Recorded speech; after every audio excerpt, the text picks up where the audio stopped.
Our first presenter is going to be Megan Smith. She is going to be giving a talk on global diagenetic signatures of shallow water carbonates.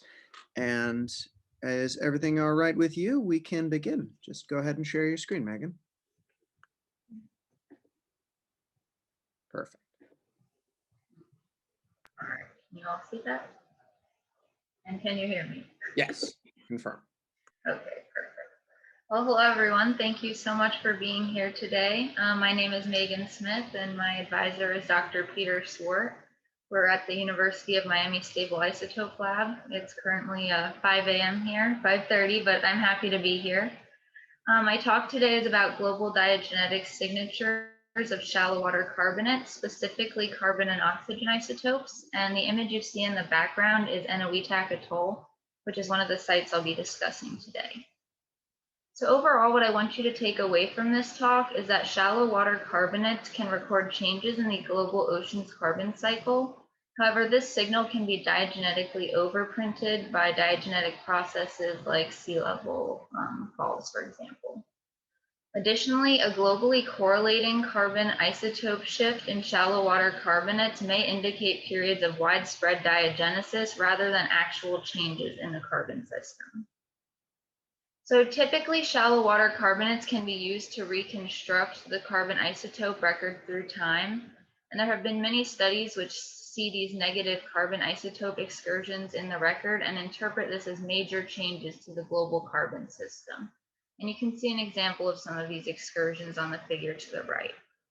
Some more recent studies, however, have shown that diagenetic alteration can result in a similar negative carbon isotope excursion, which could be replicating this signal. So the process that this is occurring, causing this negative shift, which mimics the carbon changes, is meteoric diagenesis. And this could be when carbonates are exposed to atmospheric conditions and meteoric fluids. This could be through uplift of the carbonate system or with a sea level fall exposing these sediments. And one of the major changes that will occur during this process is a recrystallization of the carbonates. This is due to the corrosive meteoric waters, and during that recrystallization, if you have aragonite-dominated sediments, they'll revert to low mag calcite, or other calcites might just recrystallize into a different calcite form. On this figure to the left here, you can see aragonite in red and low magnesium calcite in blue. This is from one of the study sites from Eniwetok Atoll, and you can see these two major phases of recrystallization where you get almost full conversion to low magnesium calcite. Now, when we look at the carbon and oxygen isotope profiles that go with this, we can see a similar shift. For carbon, this negative isotope shift occurs because organic matter in the surrounding carbonate matrix can become oxidized, and it enters the dissolved inorganic carbon pool, where at which point it can shift these values to be more negative, reflecting that organic matter as it's recrystallized. Similarly, oxygen isotope profiles are affected as meteoric water tends to have a more negative oxygen isotope profile than seawater. So you get a similar negative shift. So this is what we're looking for when we're examining meteoric diagenesis. So the overall goals of this study are going to be to examine if major diagenetic processes such as sea level fluctuations can result in a global resetting of the carbonate signal, causing a negative carbon isotope excursion that may be interpreted as a global carbon system change, if not understood properly. To do this, we're going to look at two major sites, the Great Bahama Bank in the Atlantic Ocean and Eniwetok Atoll in the Pacific Ocean, and try to determine if we can see this signal of diagenesis in both systems, as well as slightly different shallow water carbonate environments. Now, the Great Bahama Bank was chosen as a site to study as it has already been significantly examined in the past. It's known to be a prograding carbonate platform which has been repeatedly subaerially exposed throughout the Pleistocene sea level fluctuations, so it gives us a great opportunity to examine the effects of diagenesis on the carbon isotope record. Additionally, the carbon and oxygen isotopes have already been measured by Müller et al. 2001 and Alert and Swart 2014.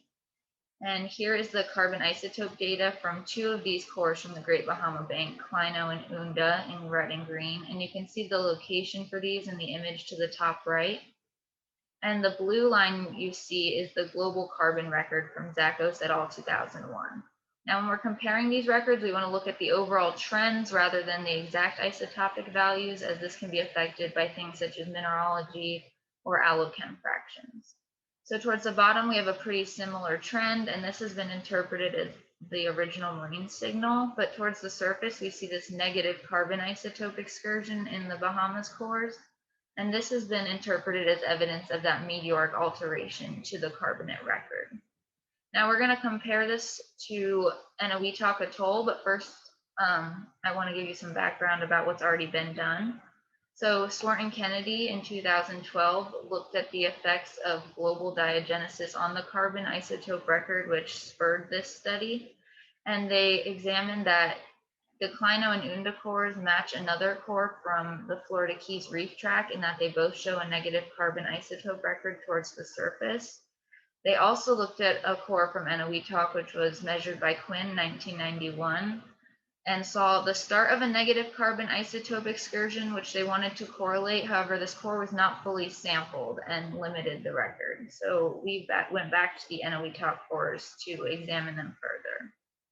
So just to give you a little bit of background on Eniwetok Atoll, it's located in the Pacific Ocean, and it was actually a site of nuclear testing in the US from the 1940s to the 1960s, where about 6% of the worldwide nuclear test yield was actually detonated on this atoll. This is important because after the bombing, the Pacific Eniwetok Atoll Crater Exploration Program, which they deemed the Peace Program, was started. And in this project, they drilled 32 different boreholes throughout the atoll and within the lagoon to investigate the nuclear impacts on the carbonates. But this gave us the opportunity to have access to these cores, which we otherwise wouldn't have had. So we went to the USGS core repository and selected 4 cores based on their overall depth, location, and recovery percentages. And you can see these 4 cores in the image to the top right, their general locations. And the bottom image you see is actually some of the craters left from some of these nuclear detonations. Some can be over 100 feet deep.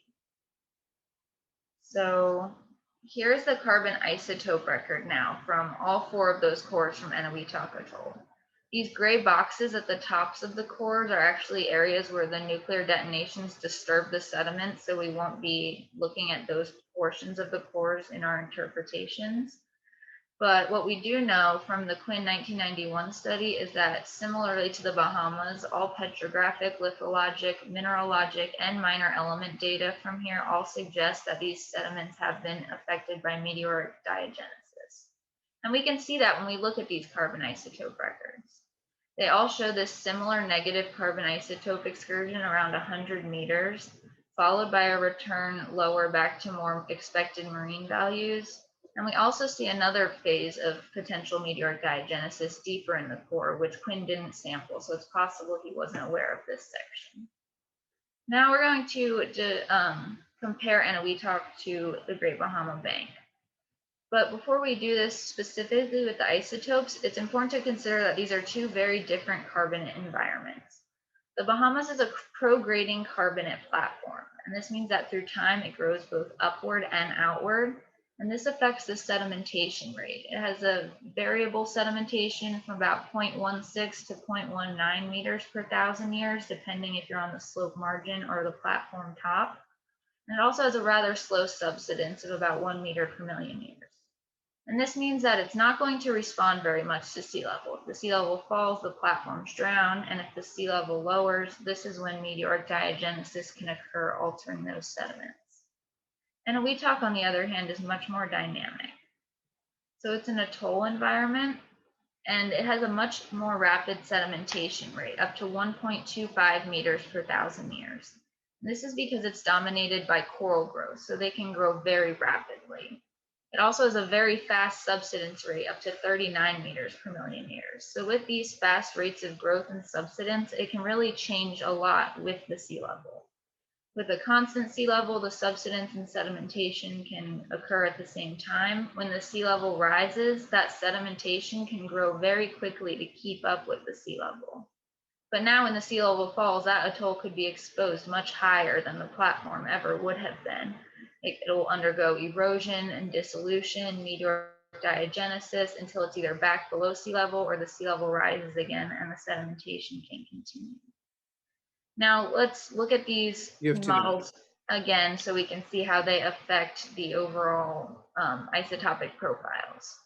So in the Bahamas, for example, you would have that constant sedimentation through time. Again, the sea level rises, it drowns the platform out, not much sedimentation. But as the sea level falls again, this is when the meteoric diagenesis can occur and shift that signal towards a negative isotopic value. At Eniwetok, we have different conditions. So we'll have the sea level rise, sedimentation can quickly occur to catch up with that sea level. But now as the sea level drops, this atoll could be exposed several meters above sea level. So it's going to undergo erosion, erasing part of that signal. The remaining rocks are going to undergo diagenesis. And then as the sea level eventually rises again, we can get a resuming of that sedimentation. So although they're undergoing different environments and different conditions, they're still recording this negative isotope excursion, just in different manners. So now when we look at all 4 of these records in comparison, we can see that they are showing evidence, a global correlation of this negative carbon shift in all of their records. It's just expressed differently based on the sedimentary environment. What's this showing us is that global diagenesis can occur in a way that could mimic a change in the global carbon shift, whereas it's really just related to a changing carbonate environment. So in conclusion, diagenesis related to sea level fluctuations can be responsible for some of the major negative carbon excursions we see in the past record, rather than actual changes to the ocean's carbon cycle. Additionally, shallow water carbonate environments can behave differently with respect to their overall deposition, subsidence, and erosion. However, the diagenetic alteration effects can affect them in a similar way, shifting these profiles.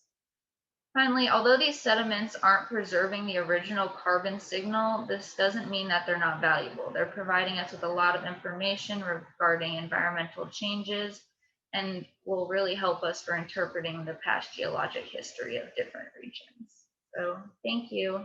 I'll take any questions. Thank you for that, Megan. The chat should be open now for questions, but while we're waiting for those to come in, I have a question. Because the carbon isotope is changing because of the incorporation of organic material, how robust would you say is the slope between, say, oxygen isotopes and carbon isotope if you look at the response of different carbonate systems worldwide? Do they all fall on the same mixing line, as it were?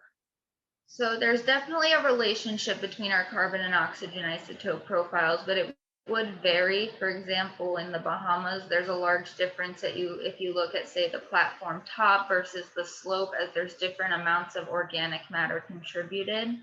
And so I think it's really important that when people are looking at their records, they're considering all aspects of their environment, how much the organic matter has a potential to shift their isotopic values, and if their environment has the potential to undergo diagenesis, or if it's in a region that's deep enough in the ocean where this isn't going to be a problem on the record. Okay, we have our first question in from Kathy Hollis, who says, "Thanks, Megan, for a nice talk.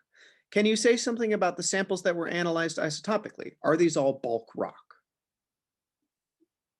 So yes, this core from Eniwetok, I have a picture of it here. Here's it's pretty variable throughout. Some areas are much softer, more lime mud dominated. Some regions have a more foram dominated, and we have some giant coral heads. Some can be over a foot, so a third of a meter long in the core. And so we tried to avoid sampling the coral just because they're known to produce different isotopic values related to carbon in general. So we tried to sample primarily the carbonate matrix dominated regions, but we would grind this rock up all to the same size fractions for analysis.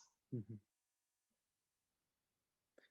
Very good. Our next question comes in from Rachel Wood, who says, "Recent sea level fluctuations have been very dynamic in the Pleistocene. How applicable is this model to, say, greenhouse times?" I think you would again have to think about your different regions. During the greenhouse periods, we're obviously going to have more drowned platforms. For like the Bahamas, you might get a marine hard ground forming, but you're not going to have the same meteoric diagenesis effects. But for the atoll, for example, you could get extreme growth during this time.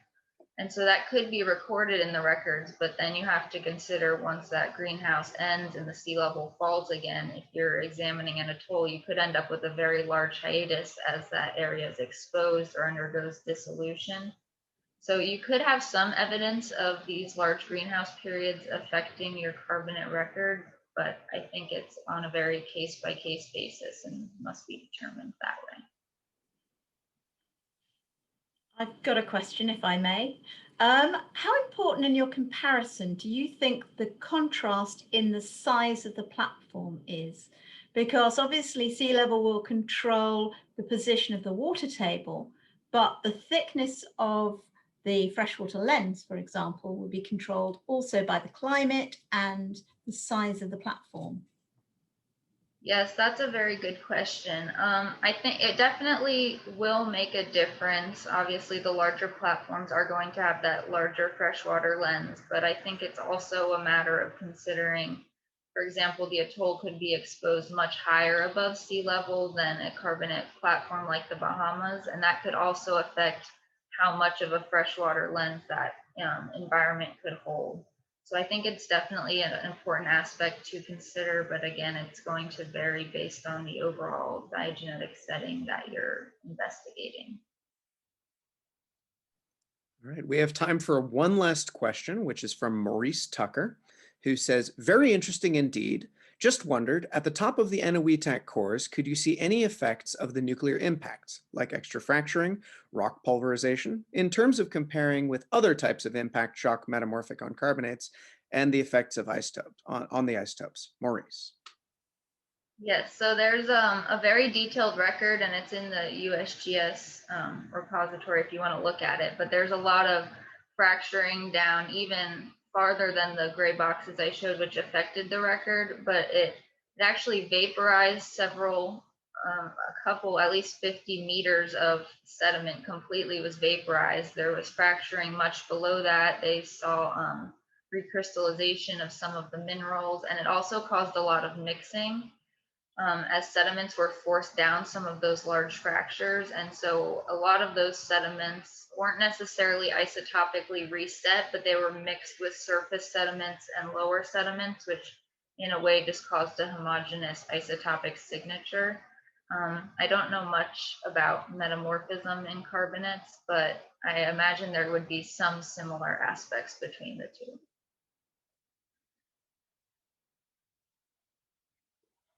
Thank you, everyone. All right. Thank you, Megan.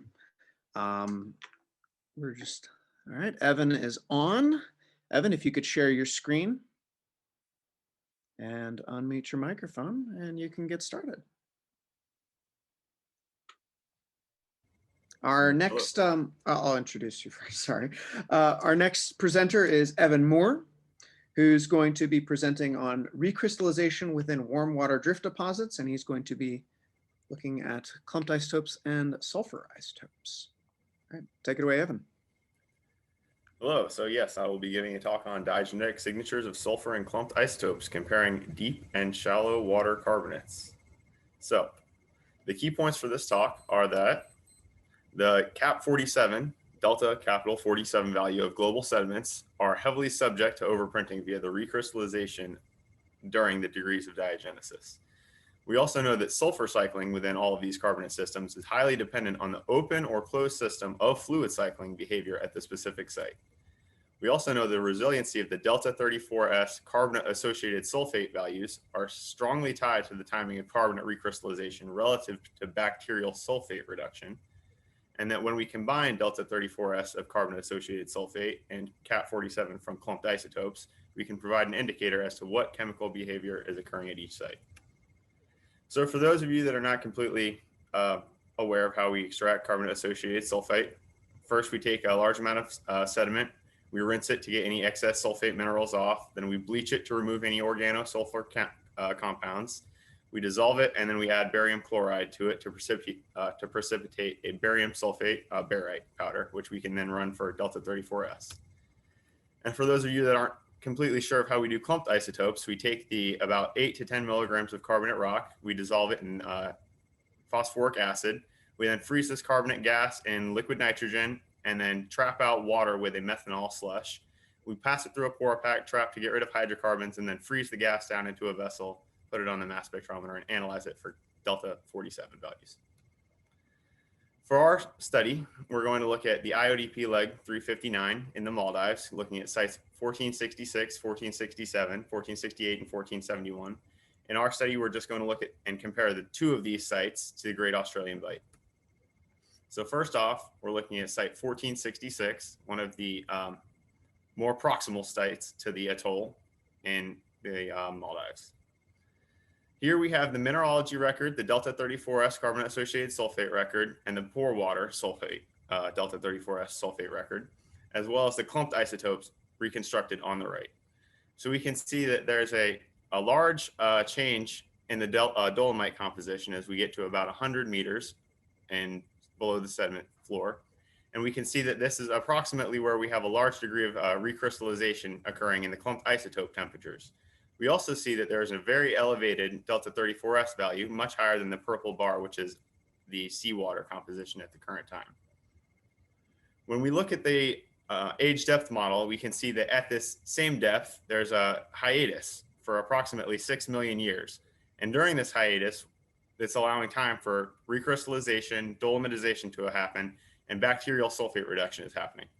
This bacterial sulfate reduction is what is elevating these delta 34S values and presumably shifting some of these clumped isotope values off of what we presume they should be.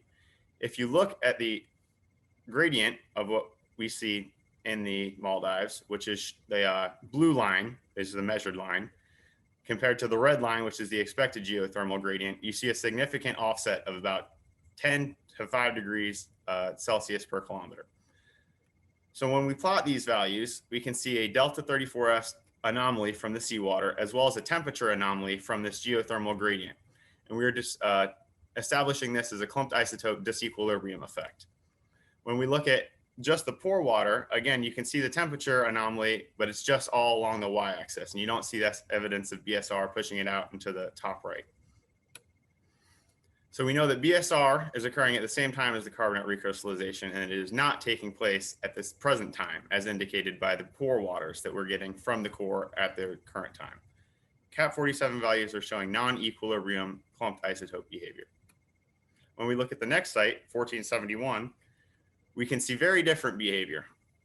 When we look at the carbonate associated sulfate compared to the mineralogy record, we see a lack of dolomite, and also we see a lack of increased delta 34S values. However, when we look at the pore water that's collected from the current core, we can see an elevation from the current pore water value of about 21 per mil. And we can see that bacterial sulfate reduction is likely happening at the current time, but recrystallization is not occurring. So the carbonate is not showing it in the carbonate associated sulfate. As we look down the clumped isotope record on the far right, we see a very general 20-degree value that is going down core, and we don't see a lot of indication for recrystallization changing this value through time. When we look at the age depth model, we see something that would match that, a relatively continuous sedimentation, and we know that there is no bacterial sulfate reduction happening in the carbonate associated sulfate, but there is bacterial sulfate reduction happening in the current pore waters. So again, we can see that recrystallization of sediments is not shown by the clumped isotopes, but it is overprinted in the pore waters. When we do that same delta 34S carbonate associated sulfate anomaly graph, we can see there's no data plotting in that top right quadrant now. We have a lack of clumped isotope disequilibrium at site 1471. So we know that bacterial sulfate reduction is occurring before or after the carbonate recrystallization, but not at the present time. And we know that there's a very general delta 47 trend down core, but it's generally mimicking what the bottom water should be at that location. Some recrystallization is apparent, but it's very minimal. When we go to the Great Australian Bight, we'll look at sites 1127, 1129, and 1131. These are more cool water sites on a on a marginal ramp. So here we can see the terrace and the Cenozoic sequences as they prograde down towards the Southern Ocean. And on the right, we have a scale bar showing the 50 kilometers between the right sites and the western sites. When we look at the clumped isotopes reconstructed from the most distal site, 1127, we can see a general geothermal recrystallization trend, starting at about 10 degrees Celsius, which is the approximate bottom water temperature at the site, cooling down to approximately 0 degrees Celsius, and then increasing slowly back up to 10 degrees Celsius. We think this is likely due to some cooling in the bottom waters, and also during glaciocene, we think that there is some cooler bottom water occurring during the sea level low stands during the glacial periods, and that this is when the recrystallization is likely occurring. When we move to site 1131, we see a generally similar trend, but the temperatures are much warmer, about 5 to 10 degrees warmer. We know that the bottom water at this site is about 15.5 degrees Celsius, and we see that occurring at the recrystallization temperatures. But as we go down core, we see, again, cooler temperatures near 5 degrees Celsius, showing that glaciocene has been a part of this recrystallization process. When we go to the most proximal site, 1129, we have the Carbonate Associated Sulfate record in the center, along with the pore water concentration on the right. And this site, 1129, has one of the highest hydrogen sulfide concentrations ever recorded from a drilling expedition at 32%. So we know that there's extensive bacterial sulfate reduction happening at this site, to the extent that we've taken almost all of the sulfate pore water sulfate out of the system. When we look at the recrystallization in the mineralogy on the left, we can see these kicks in the high magnesium calcite and dolomite, showing these sea level changes during the Pleistocene, during these glaciostatic changes, and that is when the recrystallization is happening, as we've evidenced in the clumped isotopes. So as we move these delta 34S values to the right, we have evidence of this bacterial sulfate reduction. However, as we push it to the left, we know that there's a general sulfide oxidation, and H2S that's in these lower packages is being oxidized, and that lower delta 34S value pore water is being incorporated into the carbonate associated sulfate as the recrystallization is occurring. On the right, we again see that bacterial sulfate reduction happens as we take all of this pore water in the sulfate in the pore water, and we take all of the bacterial sulfate reduction, we push it all to 0, and as we get lower in the core, we have hydrogen sulfide being oxidized, and this excess is showing up as a brine. So again, we can see this chloride concentration showing up, proving that there is a brine at this lower area. And when we overlay the delta 34S cast, we can see in the lower section of this core, where we have these chloride concentrations increasing, that's also where we have this hydrogen sulfide oxidation and delta 34S casts incorporated. So as conclusions, we know that we can utilize temperatures obtained from delta 47 clumped isotopes to strongly indicate the timing and depth of recrystallization within sedimentary packages. We also know that the resiliency of the delta 34S cast values are strongly tied to the timing of this carbonate recrystallization relative to bacterial sulfate reduction. When we combine these delta 34S cast values with cap 47 values, you have 2 minutes. We can directly show that there is an increased sensitivity of clumped isotopes to thermal equilibration in deep sea systems, as well as cool water carbonate ramps undergoing sulfide oxidation, or warm shallow water fluid flush species such as atolls. So with that, I would like to thank you. And any questions? Well done, Evan. I think the chat should be open for questions, but I can start by asking, what do you think impacts the presence or absence of BSR in the modern between the Maldives and Australia? Is this because it just ran out of organic material to oxidize? I would think it has more to do with the rates of accumulation. We know in the Maldives that this bacterial sulfate reduction occurred right after there was an extensive depositional section, and then there was a cap, and then there was no deposition, and that's when the bacterial sulfate reduction happened during the dolomitization. So I think maybe in Great Australian Bight, we've had a lot of the shedding occur at this point, so that those more distal sites are less likely to experience such a degree of bacterial sulfate reduction, showing up in the carbonate associated sulfate recrystallization. It still shows up in the pore waters, but there's less recrystallization happening in Great Australian Bight now as compared to the Maldives now. All right. Thank you. Our first question is, or I guess our second question is coming in from Fiona Whitaker, who asks, where are the brines driving oxidation of hydrogen sulfide coming from? Reflux? So we think that they're coming from actually the platform. So actually in this picture, we have this on top of the platform, we have these lakes, or previously they were lakes. When there was a more wet climate, there was a lake system here. And as it dried out, we had all of this fluid come down through the platform. And as it was draining and following those diffusion gradients, that's what was pushed down towards the more distal parts where we're having that sulfide oxidation. So obviously it was picking up all of these trace elements and sulfur as it's moving through these carbonate packages. She then asks for further clarification, but high chloride, if meteoric? Yes, so it's a very salty region. So we know that as the water's moving through it, it's picking up all these salts and trace elements, et cetera, as it's going through there. And as we get to these lower areas, that's diffusing out and being pushed towards these lower sections. If anyone has any questions, feel free to write them in the comments. We have 8 minutes. Fiona is now able to unmute herself. That means I can ask another question, does it? Go for it. Such a neat study.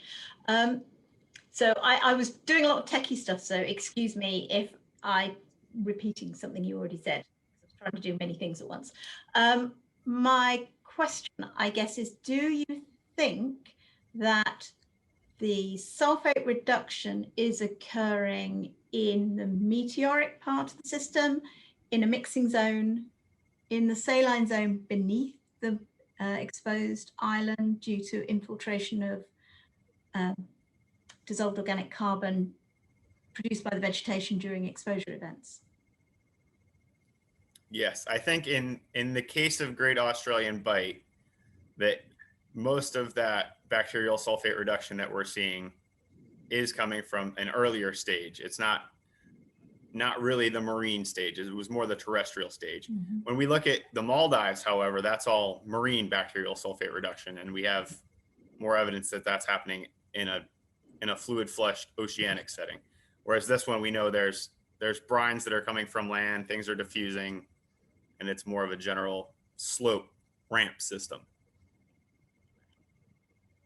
If the brines are coming from the continent and from the slope, how are you able to use the original marine delta 34S as an indicator of lack of bacterial sulfate reduction? Why is your baseline still the marine sulfate signal if the sulfate might be derived from a non-marine source? Well, we know that the carbonates that are deposited there should be created in an ocean that was seawater and has a delta 34S similar to the seawater value that I had banded. So any deviation from that is kind of what we were just marking.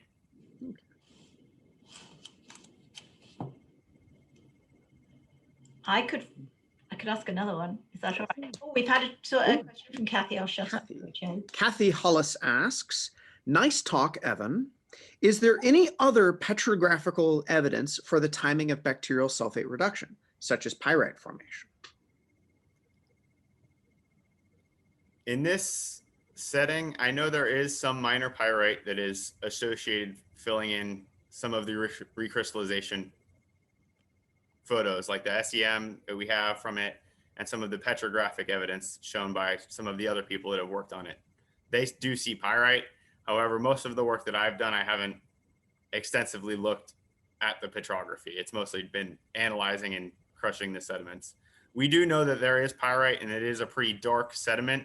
It looks relatively organic rich, but other than knowing there is some trace amounts of pyrite, I haven't seen much else. All right. Jim Hendry asks, do you see dolomitization as decoupled from bacterial sulfate reduction? And if so, what is driving it? Yes. So I only showed 2 sites from each of the study locations, but the other 2 sites kind of flip the script on this, and they both show dolomitization, but they have no difference in the carbonate associated sulfate values. So in these settings, we think it's that was the difference between the closed and the open system diagenesis. In these open setting fluid flushed areas, we know that dolomitization is happening, but there's an excess of sulfate coming from the ocean. So the delta 34S that's being recorded is the same during dolomitization as it is during the carbonates formation.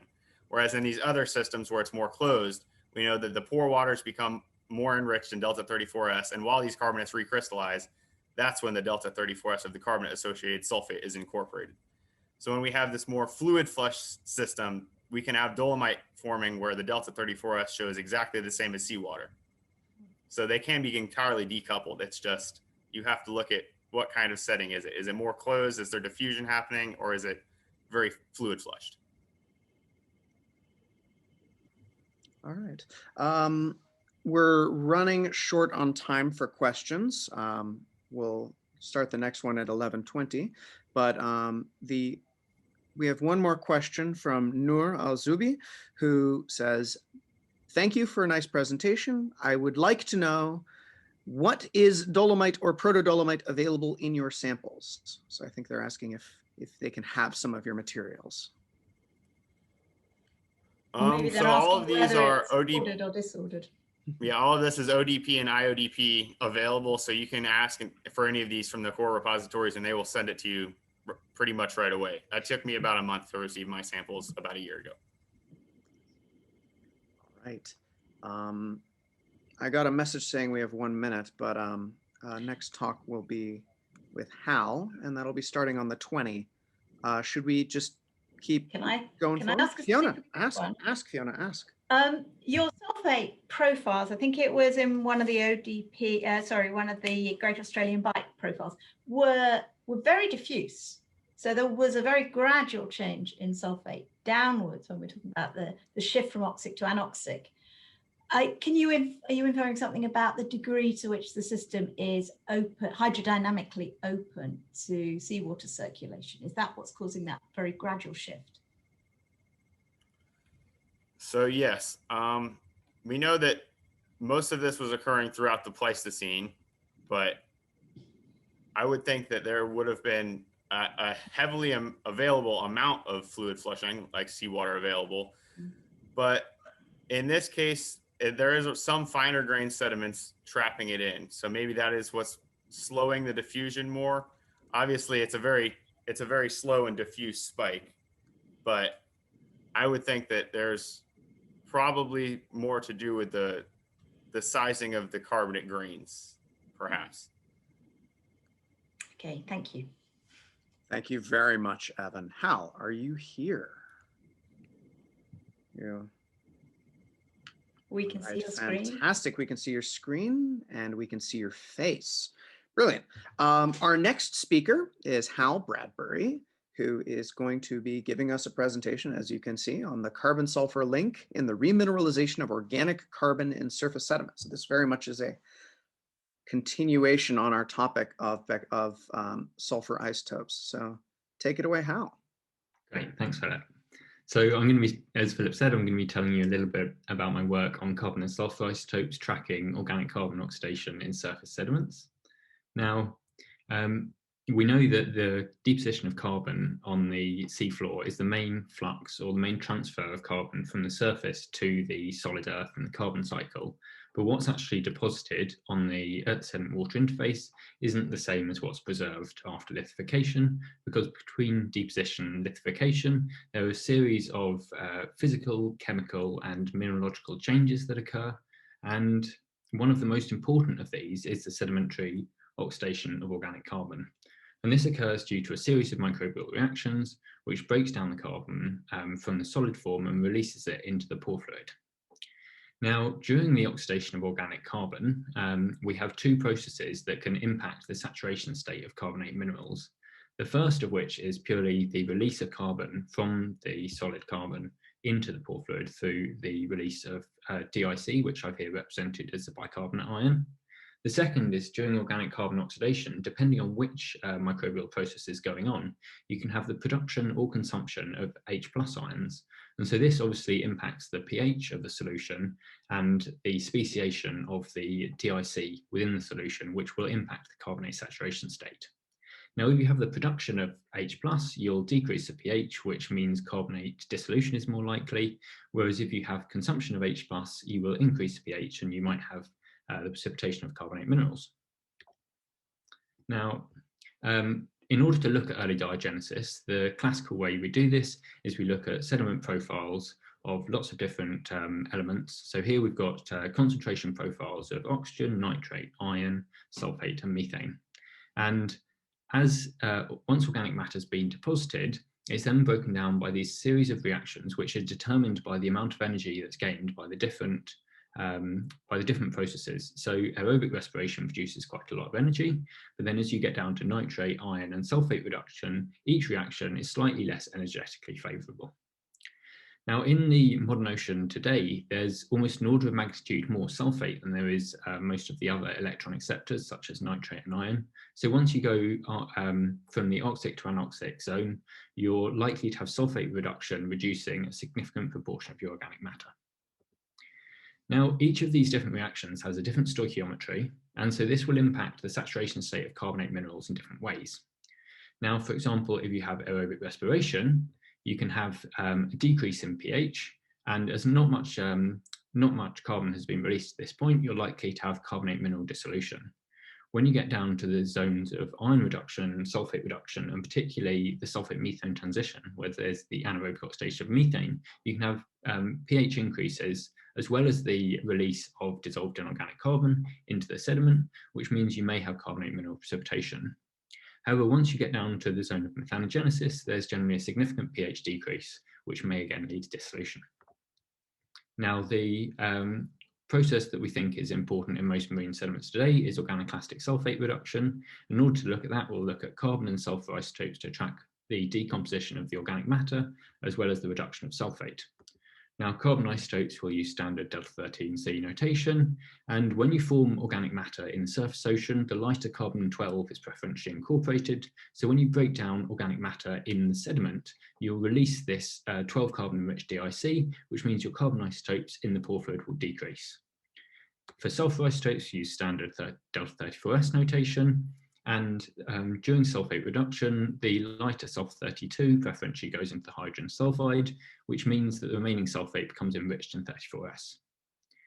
Now, in order to look at this, we'll look at some sites off the coast of the Iberian margin, and we'll look at 5 of these sites of different water depths, and we measured the carbon and sulfur, as well as a couple of other properties. And so when we look at these profiles, we can see in all of these sites, we're seeing what we expect with organoclastic sulfate reduction. The sulfate concentrations decrease on the left-hand panel, the sulfur isotopes increase at the same time in the middle, and the carbon isotopes decrease concurrently.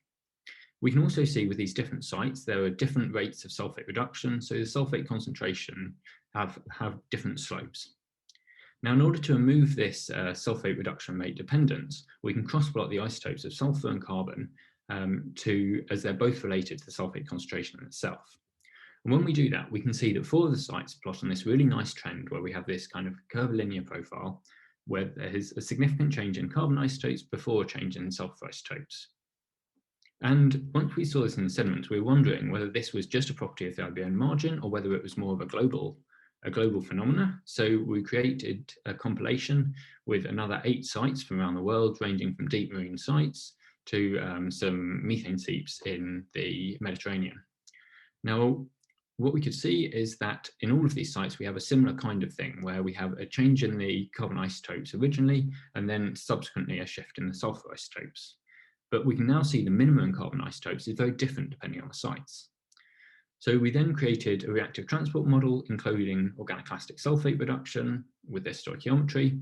And what we found is that we could fit all of these different sites just by varying the carbon isotopes of the organic carbon that's broken down during sulfate reduction. And now, obviously, this isn't actually what's happening, because the carbon isotopes that we need to fit all of the profiles range from -5 per mil to -60 per mil. And we know that the carbon isotopes for organic carbon deposited in the seafloor today is about -20 to -25 per mil. So in order to explain the really light values, we've got to think about the processes which go on beyond, which carry on beyond sulfate reduction, such as the anaerobic oxidation of methane and methanogenesis. So if we go back to our classic column, if enough organic carbon gets through the sulfate reduction zone, you can then have methanogenesis and the fermentation of organic carbon to form methane and carbon dioxide. And during this process, the lighter carbon-12 is preferentially incorporated into the methane with a very significant fractionation. So this methane is very light, up to about -75 mil lighter than the DIC. Now, this methane will then diffuse upwards, and where you have both methane and sulfate in your pore fluids, you'll have the anaerobic oxidation of methane. And this process releases dissolved inorganic carbon, but also causes a significant pH increase, which is important in terms of our saturation state. So to look at this, we then encoded all three of these reactions into a second reactive transport model. And we wanted to see what happens as you change the rates of methanogenesis, and how does that affect the depth of the SMTZ, and also how can we see this in the carbon and sulfur isotopes. So we're going to be looking at a couple of graphs that look like this. So we can see on the left-hand side, we've got a concentration plot where we've got sulfate in the dashed lines at the top and methane at the bottom. And so we've got sulfate reduction in the upper kind of 10 to 15 meters, then the anaerobic oxidation of methane, and then methanogenesis below. And we can see the sulfur isotopes increase, the carbon isotopes decrease. What's interesting is the carbon isotopes only go down to -20, which is the same as the organic carbon. And so we then run this model with lots of different rates of methanogenesis. And what you can see is that with a higher rate of methanogenesis, so in a lighter color, the sulfate methane transition shifts upwards in the sediment, and you see a less enriched sulfur isotope value within your pore fluid. However, the carbon isotopes remain very consistent at this sulfate methane transition, which is approximately equal to the original organic carbon composition. So when you have all three processes, you can't explain these really light values we were seeing originally. So the other way to get these light values would, instead of having methanogenesis in your sediment, you could have a deeper source of methane, whether this was thermogenic or whether it was diffusing up from another source, instead of having methanogenesis in the sediment. Now, when you do this, what you can see is now we see these much lighter carbon isotope values. So as you increase the flux of methane, again, going from dark to lighter colors, the sulfate methane transition shifts upwards in the sediment, and the carbon isotope values that you express become much lighter. So with a really high flux of methane from the base of the sediment, you can get carbon isotope values as light as about -55, which was what we originally saw. Now, as using the carbon and sulfur isotopes, what you can do is you can then fingerprint the relative amounts of methane coming in from the base of the column and the amount of methanogenesis that's occurring within the column as the two isotope systems behave in different ways. So if you know exactly your carbon isotopes and your sulfur isotopes at the sulfate methane transition, you can get an idea about where the source of your methane comes from. In order to think about the carbonate saturation state, we then have to think about what's happening to the pH as well as the dissolved inorganic carbon within the pore fluid. And what we found is when you have the methanogenesis in situ in the sediments, although you have this increase in pH due to the anaerobic oxidation of methane, because you subsequently have the decrease in pH caused by methanogenesis, the saturation index actually never gets above 0. So when you purely have these three processes working together, you're not likely to have significant amounts of carbonate precipitation, although you are less likely to have a mineral dissolution at the SMTZ. Now, when you just have the methane coming in from below, so you don't have the pH change caused by methanogenesis around the sulfate methane transition, what we can then find is that you can now get to really high saturation indices. So with a high flux of methane from the base, we can get to a saturation index of up to 2, which is very highly supersaturated. And this partially explains how you can get these really large amounts of carbonate precipitating at methane seep sites. Now, what we can also do is we can run the model again and run it multiple times, and we can work out what happens if you change the methane flux and the rates of methanogenesis within the model. And what we found is that basically, as you increase the methane flux, you increase the saturation index at the sulfate methane transition. And if you increase the rates of methanogenesis, you actually decrease the saturation index at the sulfate methane transition. So if you use your carbon and sulfur isotopes together to pinpoint where you are on with a relative source of methane, you can then get an idea of what the saturation index would have been, or what the saturation index is at your sulfate methane transition, and how likely it is you're preserving these signatures in your carbonates.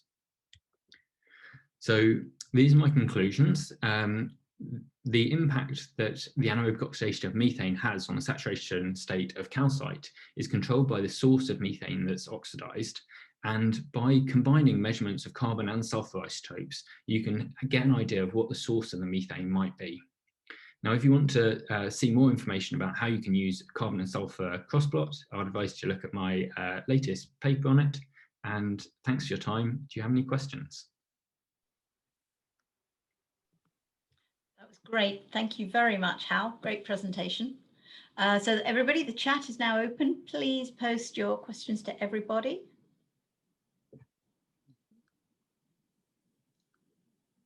And just while we're waiting for those to come in, is your feeling, Hal, that a lot of the precipitation is then the record of marine carbonate precipitation, which we're interpreting as a result of AOM, is actually indicating that we have active migration of methane from deeper sources? And in that case, would you see a link to the permeability of the permeability architecture, not just the permeability of the sediments you're looking at, I guess, but the overall sediment grain size would be one indicator to the extent to which this deep methane might. Yeah, so I definitely think that could be the case. There's also the fact that in order to get mineral precipitation at the sulfate methane transition, if you coupled it with another process, for example, pyrite precipitation, and removed your hydrogen sulfides, you can increase the pH slightly further. So the coupling of those processes might increase saturation state just about enough above. But when you actually look at the carbon isotope profiles in the sediment in general, quite a lot of the sites where we have AOM have these carbon isotope values lighter than the organic carbon itself. So we must be looking at some other source. And I do think that if you looked at the permeability and whether there was other sources of methane in the surrounding environment, you might be able to tell something about that. Yeah. Right, we have a question from Jim Hendry. Jim says, very interesting. It has been assumed in previous diagenetic studies that microbial ion reduction continues below the FER zone down into the methanogenic zone, and that impacts on the pH and saturation index. Do you think this is true, he asks? Maybe only in iron-rich clastics. Not that we admit those nasty things exist. But. Yeah, I definitely agree. I think that in specific sediments where you have a lot of iron, the kind of balance between different microbial reactions does become less clear. And if that is the case and it is impacting the pH, you can have this going on. But then if you couple the iron, the reduced iron, back to sulfide precipitation, to pyrite, you can then have a slight increase in pH depending on which iron minerals are precipitating. So when you look at the whole process together, we kind of get back to the same idea as with the first process where everything's coupled and you have a closed system. So you kind of tend towards a steady state rather than you get these extreme saturation indices. Yeah, thank you. So any more questions, anybody? Otherwise, I'm just going to ask another one because I think the work's really neat. I had a couple of questions I wanted to ask. I wonder the extent, well, okay, so one of them was about the modeling, and it was about, do you incorporate organic matter with different degrees of recalcitrancy in your simulations? So that's a really good question. So currently this isn't using like a burner model. So we don't have a change in ability. Some of the models I'm developing at the moment are using a source which is purely relating, well, it relates the amount left to the kind of reactivity. So more as if you were seeing it in terms of a saturation state, but it doesn't actually change the kind of recalcitrancy of the organic carbon throughout the column. Right, thank you. And Philip's posed a question. He's saying, is there a plan to couple your RTM with the depositional model of carbonate, sulfate and carbon as well? He's curious about how well these parameters are preserved during later burial with sediment recrystallization at depth. So it definitely possible. In the framework I use, which is CrunchSoap, you have all of the solid phase and everything is easily doable. It's definitely possible. I haven't currently thought about doing it, but it is something that could be explored. I think that's the trouble with RTM. So much is possible that you have to kind of start building outwards from what you can constrain as well. Definitely. Do we have any further questions for Hal? We've got about 4 minutes left, so it's a good opportunity to explore this topic. Judging by the number of submissions we had working in this area, it's clearly recognised as very important.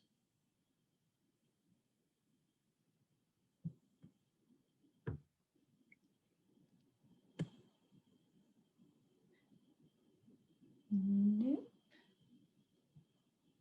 Are there any evidence of gas seeps in this area? So in this compilation, Na80 is a gas seep. The PC6 Right. has evidence of migration of methane. So like in general, if you're looking at a carbon sulfur cross plot, if you are getting these light values, you should be seeing a gas seep. I mean, realistically, probably if you're getting below about -25 per mil, you need another source. There's actually been some work showing that really high sedimentation rates can make the system open enough that you can get your lighter values. You can go below the organic carbon isotope, but it's really quite hard to do if you've got a relatively closed system. Thank you. If there's not another question, can I ask a geeky one? So did you collect the pore waters yourself in this study? So yes, so the original Iberian margin ones were collected on a site survey cruise, or not by me actually, but by other people in the department.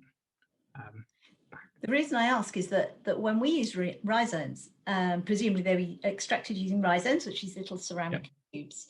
There's a lot of degassing that occurs during the sampling, which obviously is pretty important when you're looking at the carbonate chemistry. Yes, definitely. So I mean, so we looked at this, and actually one of the postdocs in the group, Zwicker Steiner, published a paper recently looking at the degassing during rhizome sampling. And although it will impact the carbon isotopes and the DIC and other properties, as well as calcium isotopes, you probably will only see like 1 to 2 per mil shift in the carbon isotopes as a maximum. So actually, if you're looking at these kind of shifts in the carbon, it's probably not too important. Yeah. Okay. Hal, thank you very much for a very nice talk. So I'd like to invite Cecelia now, Cecelia Benavente. If you're in the room, please can you unmute yourself and share your screen, Cecelia? Cecelia is joining us from Argentina. She's going to give us a talk about the multiproxy approach to calculate paleotemperatures from deep time lacustrine carbonates. So you have 12 minutes. Thank you, Cecelia. Thank you. I'm glad to be here. So first, let me acknowledge my co-authors, Drs. Bowen, Irmis, and Mancuso. And our work is focused on Triassic period. This was characterized by a hothouse conditions and extremely warm paleotemperatures. So what is very important in every paleoclimate reconstruction is paleotemperature proxy. So that is why we're interested in that.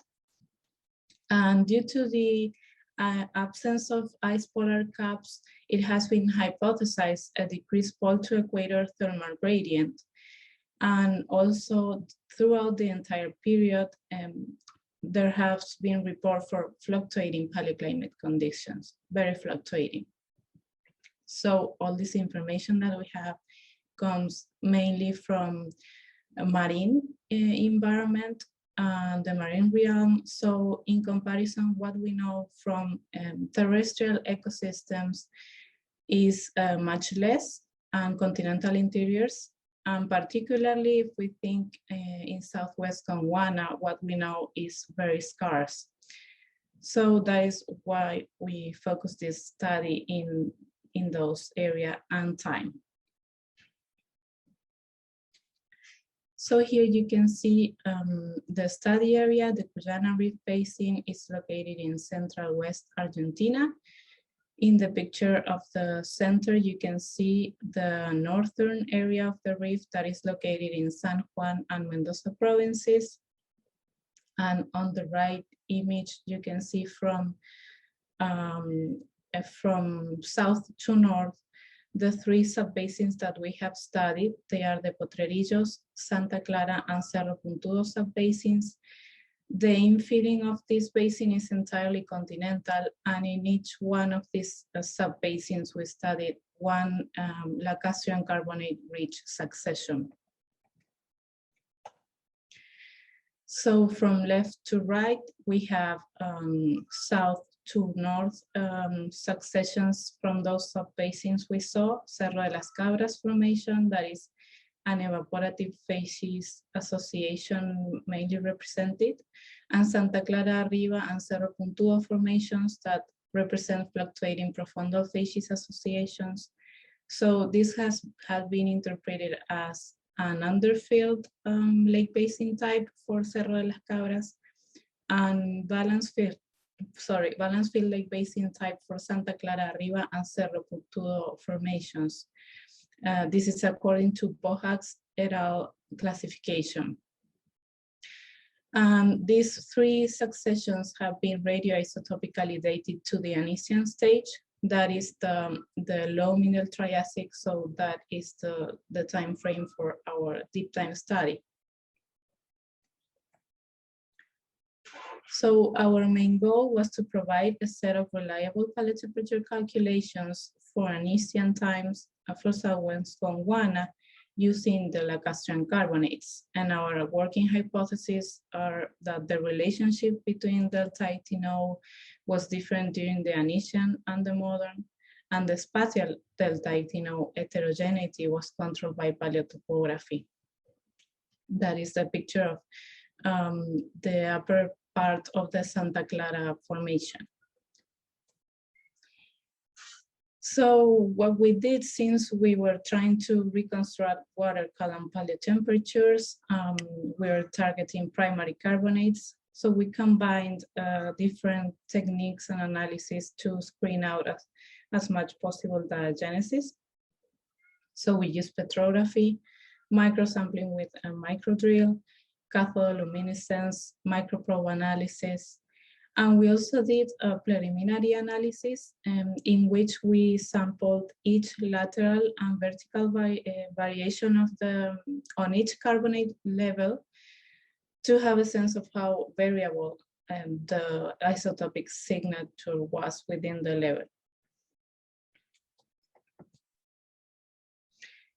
So once we had our delta 18O values for our carbonates, we needed to apply a paleotemperature equation, but in that case, we needed to know delta 18O from precipitation, which is our big unknown for the Triassic for deep time.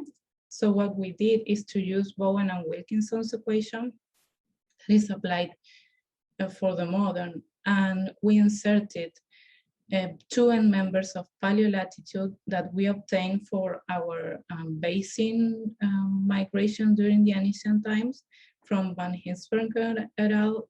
That is the paleolatitude calculator. And then we used 2 end members for paleoelevation, considering the East African Reef modern lake systems as our analog. Then we were able to calculate delta 18O from precipitation to include it in our paleotemperature equation. that we apply from Leng and Marshall for lacustrine carbonates. So what we obtained for the 3 successions that we studied is that they all represent the warmest end member. So here you can see an example for 3 of them. Above of the parameters that we use for paleoaltitude, paleolatitude, the delta 18 of precipitation that we got from Bowen and Wilkinson, and a measure value for carbonates. So combining the 4 different scenarios that we obtained for the 3 successions, the result was the same. The most representative was the warmest end member stratigraphically in the 3 successions. So I want to point out that this is imprecise because, for starters, we were assuming modern geographic distribution of the precipitation isotope ratios.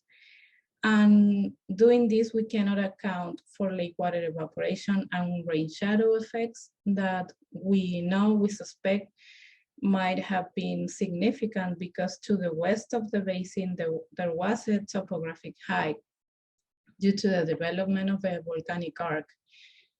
So there are things that we cannot overlook like this. So part of our main result and what we did then was to apply a multiproxy analysis with the joint proxy inversion method that has been recently published by Bowen and collaborators. So this is hierarchical Bayesian statistical methods. And what we did was to compile all the information for the Anisian times. So you can see that the red stars represent marine localities and marine carbonates, and the yellow stars represent terrestrial information. So then again, what we obtain is more information from the marine realm, particularly for the tethys, and much less for terrestrial. Thank you. One of the advantages of the joint proxy inversion method is that it allows us to account for uncertainty in each parameter and each proxy that we use. So we obtain a meridional temperature gradient. So here you can see mean temperature and latitude, and we're seeing how temperature varies with latitude. We know that it decreases with the increase in latitude. So the model works with first a prior state that you can see there labeled is the black curve and is the modern decrease in temperature with latitude increase. So the method generates a posterior state that is the red curve built with the information that we have that are the blue dots, the marine data, and the green dots, the terrestrial data. So we can see a concentration of the marine data at low latitudes, and that leaves the curve a little bit unconstrained. Towards high latitudes, that is why you see the gray and black lines shadow wider there. That is the limitation of the work so far. But we know since the red curve is plotting well above the black one, that represents warmer temperatures. And the general trend of the red curve is similar to the prior. So there is no significant difference from the modern thermal gradient. So to highlight, our data confirms elevating minimum paleotemperatures for moderately high paleolatitudes in Gondwana during the Anisian, a similar pole to equator gradient and model during the Anisian. And regarding the spatial heterogeneity in delta 18O, it could be due to atmospheric transport patterns or paleotopography. Our data hasn't allowed us to see that yet. And the next step for us is to expand our database to the Ladinian and Carnian as well. Thank you. That was a very nice talk. Thank you very much, Cecelia. Thanks. The chat is now open for everybody to ask questions.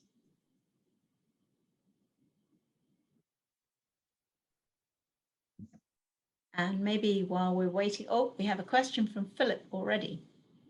So Philip's question is, considering the uncertainty in paleometeoric Del 18O, are you thinking about using other paleothermometers, for example, clumped isotopes or tracer elements in your studies?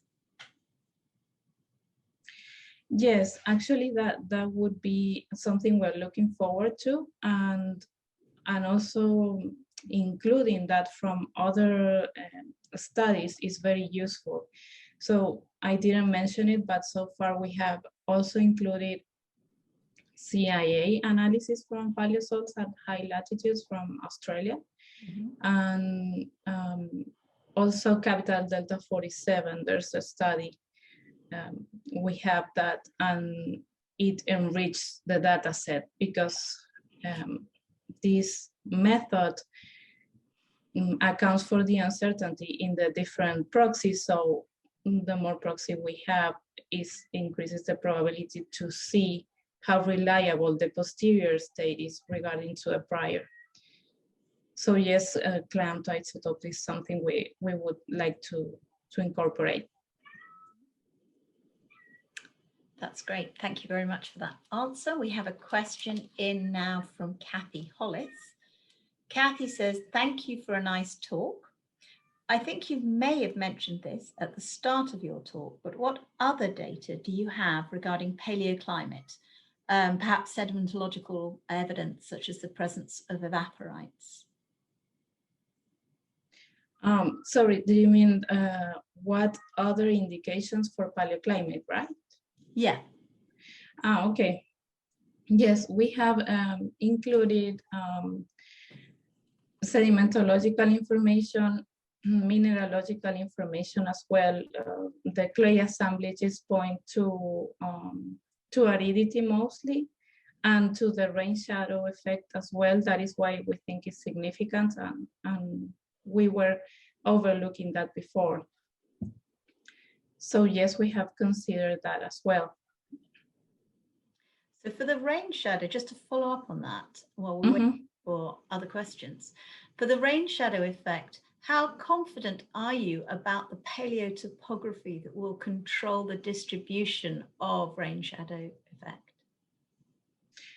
Well, the basin has been very well studied in that sense tectonically. So we know that to the west of the basins, we have not only this volcanic arc that I mentioned, but we also have the reef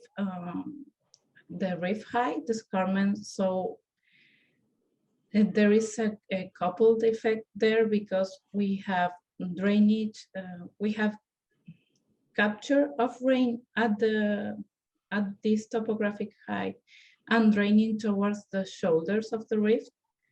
So we're pretty confident about that. There is plenty literature about it. Thank you. We still have another 5 minutes or so for questions. So this is a great opportunity if anybody else has got things they'd like to ask Cecelia about her study.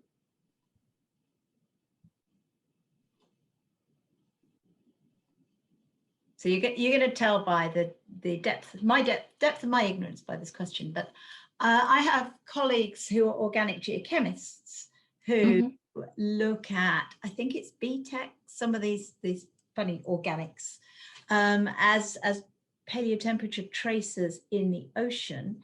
Is that a technique that you're aware of? Where I don't know whether you can use it in continental settings as well as oceanic settings, but one would presume so. Oh, I didn't understand the technique that you mentioned. Yeah, it's not something I know a lot about as well. I was just wondering if there was complementary data maybe from the deep sea record. Oh, well, yes, it can be. So far we have screened out all the information that we can, most of it. So to our knowledge, it would be what it has been published so far. It's all been gathered, but we have to look better, of course. There's always more work one can do. Yes, of course. But the thing is, in this case, with this method, it's about having like the right representation of data, because some, like I mentioned, the limitation ways we are facing so far, and we see would be the same for Ladinian and Carnium, is the lack of information for carbonates in the marine environment at high latitudes. But then if we think about it a little bit more, it has to do with the carbonate factory and also the organism's distribution. So that it's about having like the right data. We need to constrain things. Yeah, of course. We've had another question in from Yang Young Lee. He said, "Thank you, Cecelia, very nice talk. As the sections mentioned the deposits, such as the gravels and the evaporites, are there cycles of climate change, for example, from cool to warm conditions or arid to humid conditions? For what reasons? Thinking perhaps about factors such as paleogeographic conditions or monsoon-like patterns, of atmospheric circulation in the area." Yes, so well, monsoons have been described for the Triassic, but in these successions we conducted analysis to test the cyclicity of the units, the three of them, and we found no such pattern in them.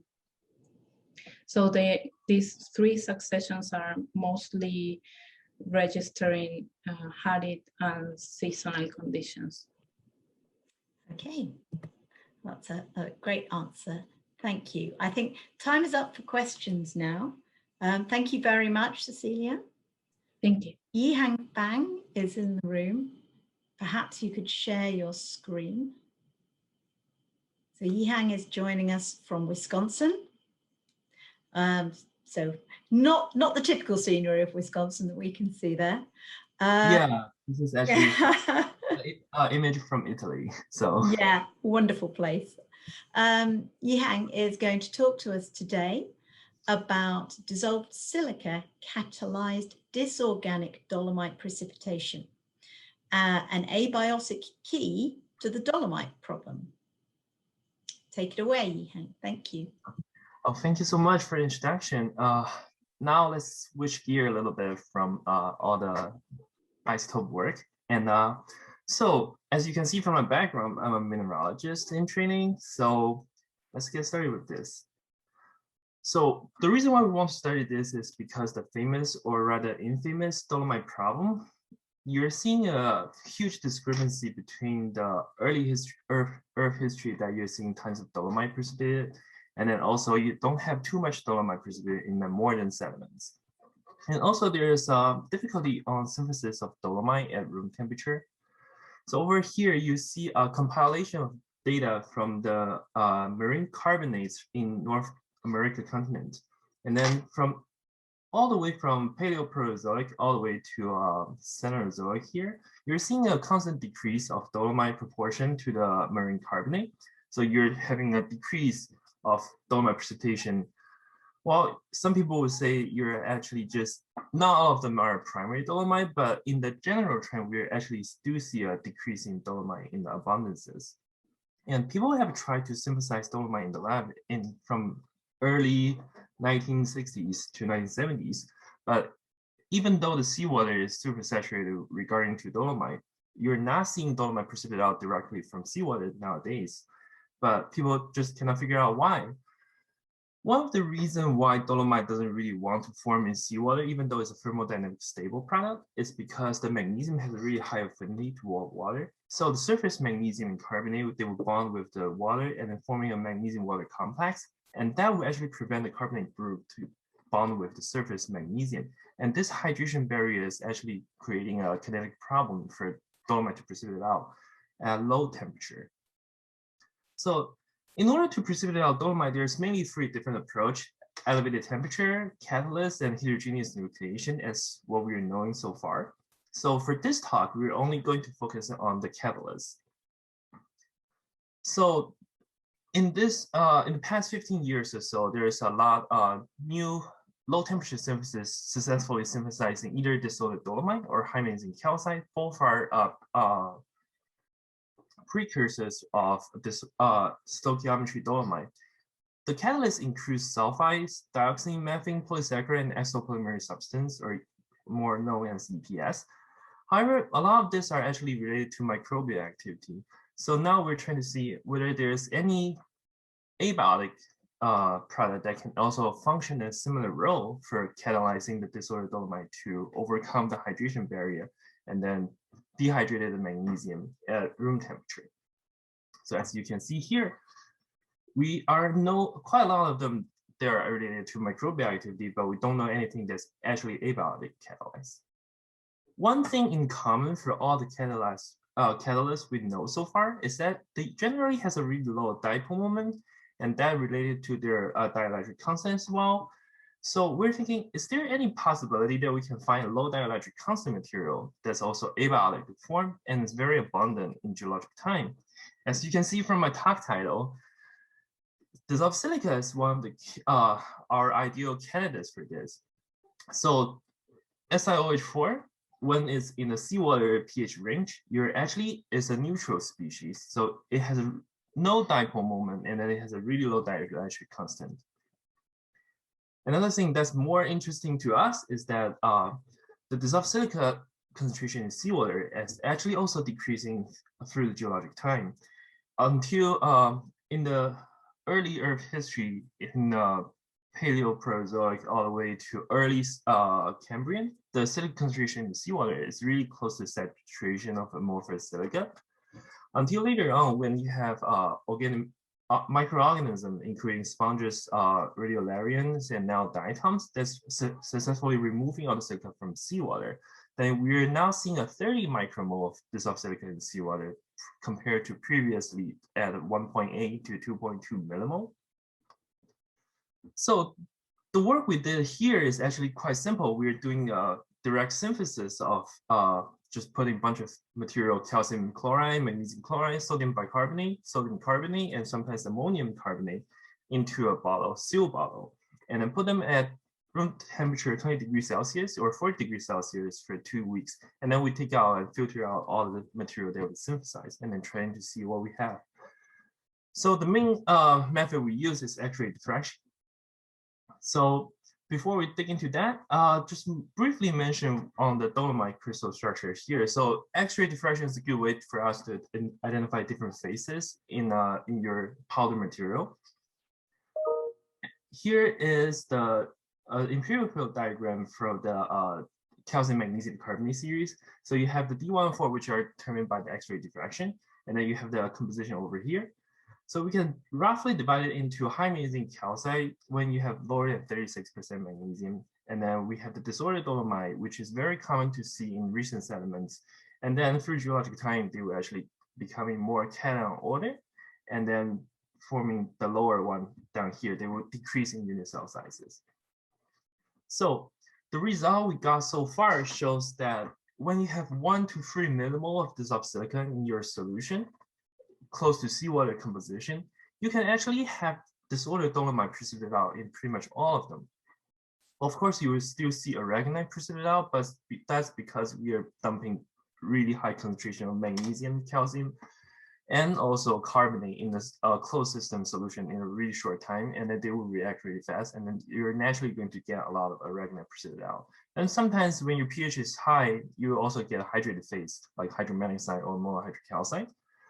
But the big takeaway is that with increasing dissolved silica and then increasing temperature, you're going to see an increase of magnesium incorporation into the calcite structured carbonates. And then we very easily can get into over 36% magnesium in all of this calcite structured carbonates, which is very exciting, especially compared to the control group, where you don't have any silica.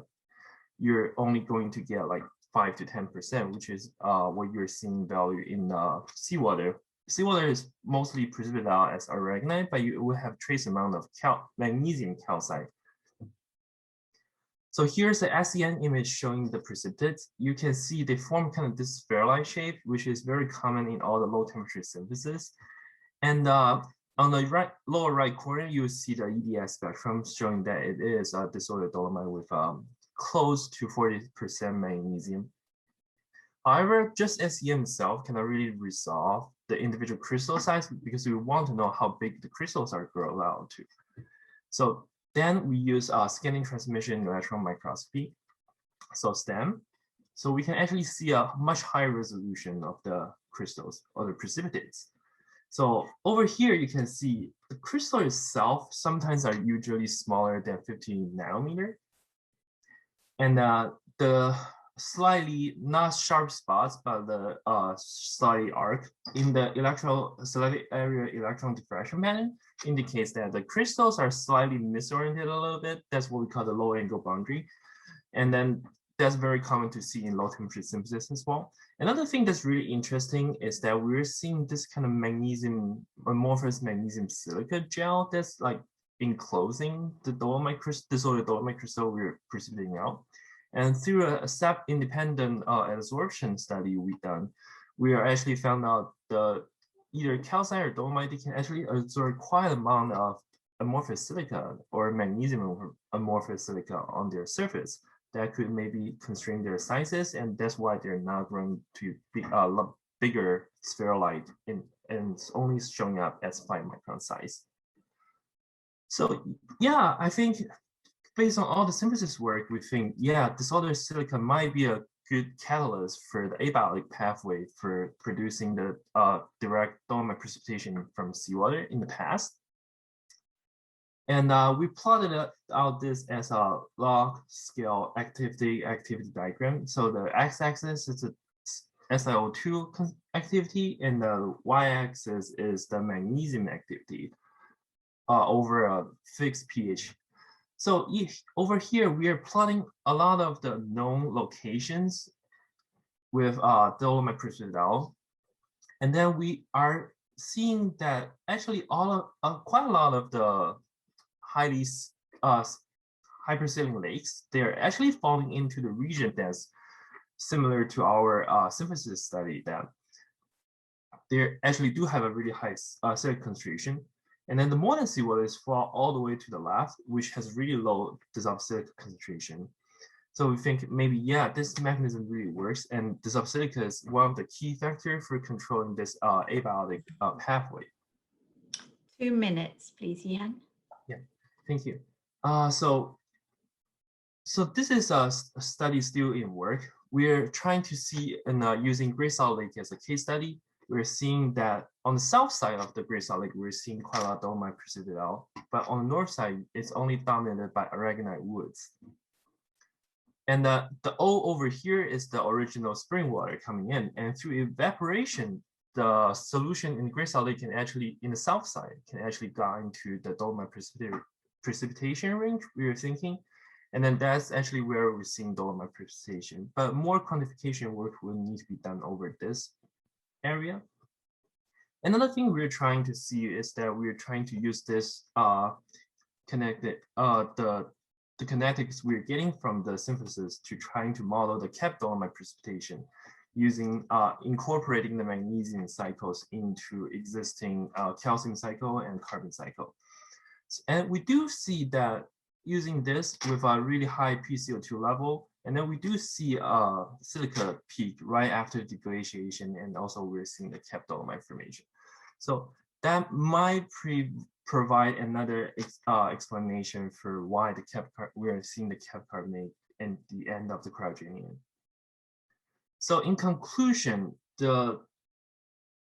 this actually provides a long overlooked mechanism for abiotic system for why primary dolomite is precipitating out from the solution. There's a lot of different dolomitization mechanisms proposed in the past, but a lot of them are focusing on the hydrologic setting. They're thinking about the mass balance, but nobody's really looked too much into how exactly it's driving the dolomite to precipitate or to nucleate and growth.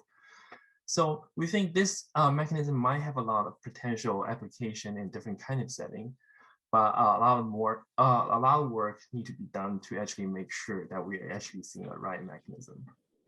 And I'd like to thank everyone for listening, and I'm happy to take any questions you guys have. That's great. Thank you very much, Yihang. Very nice and beautifully illustrated presentation. So, excuse me, the chat is now open for questions if you'd like to post your questions to everybody in the chat. I've got lots of questions for you. I'd probably follow some of them up online, but while we're waiting for other questions to come up, could I ask you whether you think this mechanism is going to be particularly important when we're talking about hydrothermal dolomites, where deep-seated solutions may be very rich in silica?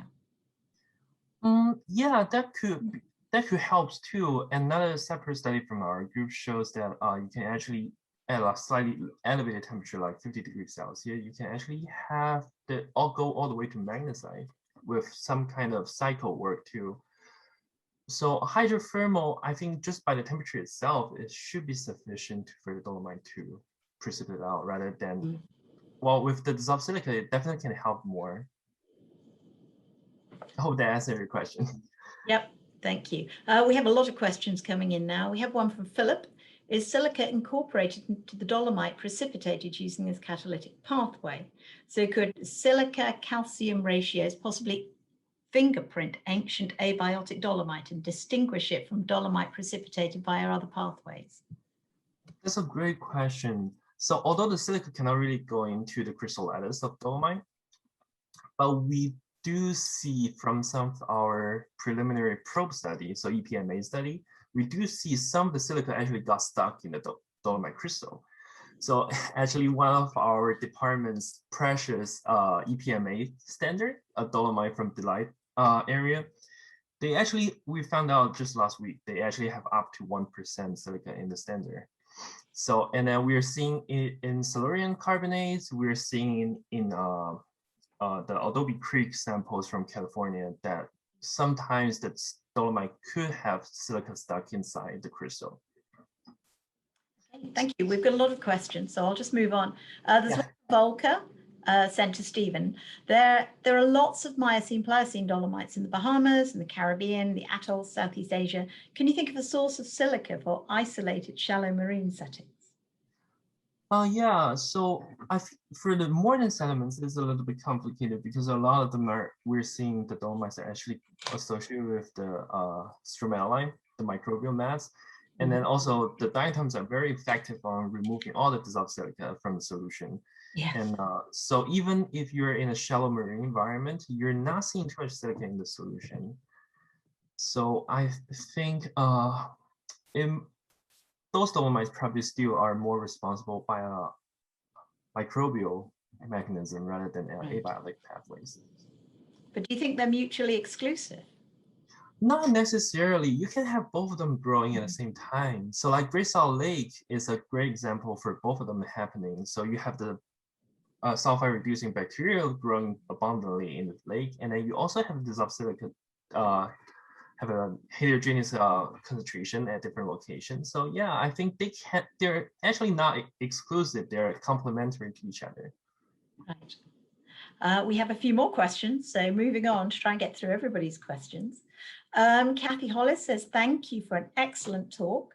I think you said your experiments were low temperature. Did you also try running them at slightly higher temperatures to try and precipitate ordered dolomite?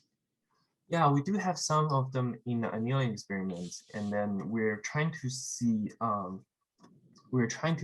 whether the silica can actually restrict the crystal size growth. And we do, from the first batch of experiment, we do see from synchrotron data, the crystal size are limited, and then we do see disordered dolomite moving towards more older dolomite. They're starting to develop cation ordering in the sample at 180 degrees Celsius experiments.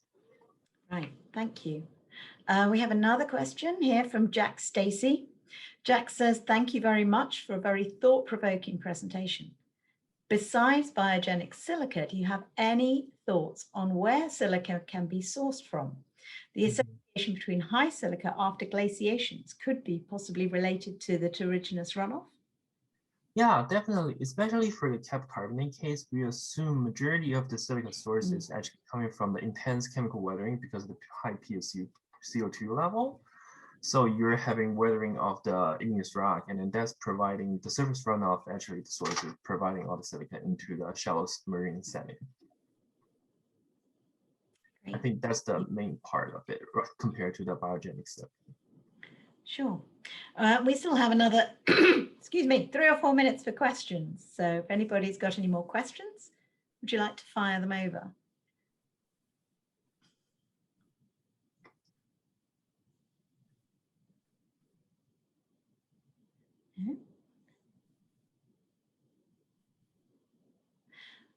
What are you planning to do next in terms of your experiments or your analyses?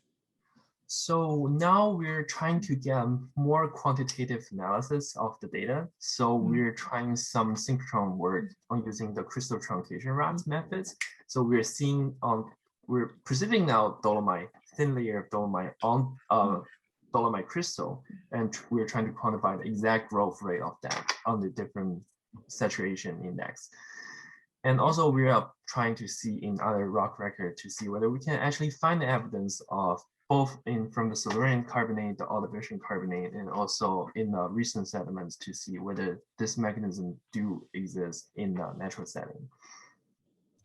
What do you think happens to that magnesium silicate gel that you're suggesting is actually limiting the size of the spherulites that you're precipitating over time in a natural system? So a lot of times, especially for the older dolomite, like especially Proterozoic dolomites, they're still micritic, and it's counter-interactive because you went through so many diagenesis, they should naturally become recrystallized and become a larger crystal.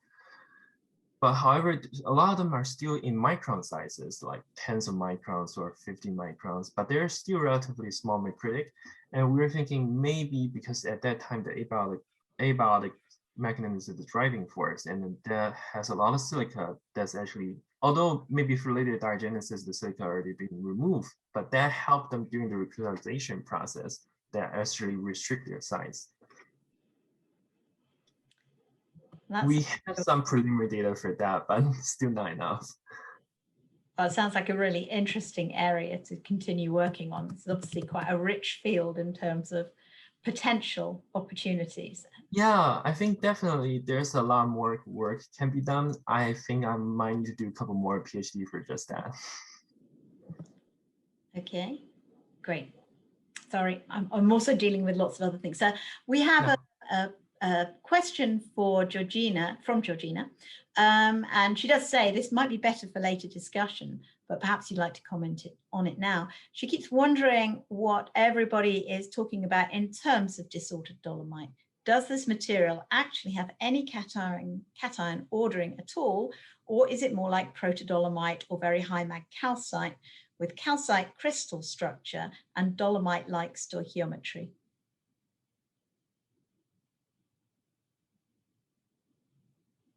Oh, you're muted. Can you unmute? Can I unmute you? Yeah, I'm muted now. Thank you. Yeah, so it's all good. So I think because of this low temperature synthesis and through both XRD work and PEM work, we're not electron diffraction, we're not seeing any signs of cation ordering, and which is very common to see in low temperature synthesis because one of the work from last year from a group of Italian scientists, they've actually saw through DFT calculation that when dolomite crystal grow, they tend to be forming more like a disordered dolomite phase rather than an ordered phase. So yeah, a lot of people use the term very high magnesium VHMC rather than disordered dolomite, but we insist on using the disordered dolomite term is just to separate out in this chemical composition range, there's a potential to develop cation ordering rather than just using high magnesium calcite, very high magnesium calcite. And we also preserve the term protodolomite to the carbonate that's showing partial cation ordering. Hope that answered the question. Thank you. Yes, that's perfect timing. I think we're just about to move on. Yeah, hello everybody and welcome to the poster session. Yeah, now we are starting our short presentations with our first speaker. It's Qian Xiao, and we'll be talking about the primary dolomite in the Ediacaran Shibantan limestone and implication for the origin of Precambrian dolostones. So feel free to start.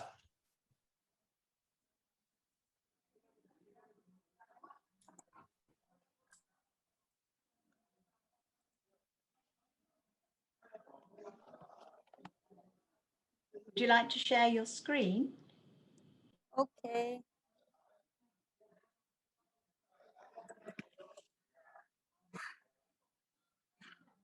Could you see my screen? Yes, we can now. Thank you. I see your screen. Hello, everyone. I'm Qian Xiao. Today, I would like to present my talk about primary dolomite in the Ediacaran Shibantan limestone. The dolomite problem confused geologists for many years, and the mechanism of dolomite formation is still not clear. Our samples were collected in the south limb of Huangning and decline in the eastern Yangtze Gorges area. The Shibantan member of Ediacaran dung formation is characterized by microlaminated carbonates with autolating millimeter scale dot layers. The dot layers consist of macritic and poured crystal grains characterized by allostomose structure and webbed spheroids. The EDS point results show the macritic and poured crystal grains rich in magnesium and the spheroids without magnesium, and the EDS map results show the microbiomates rich in magnesium and presenting the allostomose structure. We can see the SC images show the macritic and poured crystal grains with many rhombic morphology and rare amorphous morphology, and a small amount of EPS exists. The XRD shows ordered dolomite peaks at 104, 015, 021. Moreover, most of the dark layers contain as much as 50% dolomites, indicating the dark layers are dolostone. The macro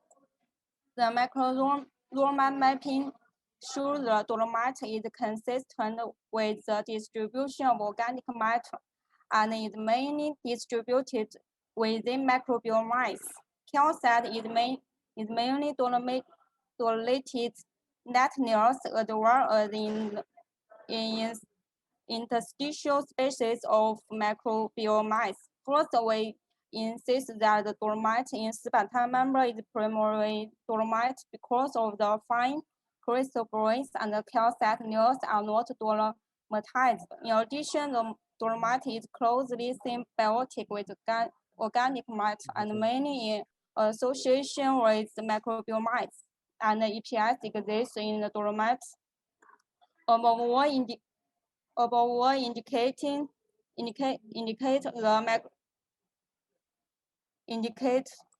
the microbiome metabolism activities contribute to the formation of the Shibantan dolostone. This is the model for the autolating millimeter scale dolomite calcite layers. This study reports convincing evidence of primary organic dolomite in Precambrian carbonates by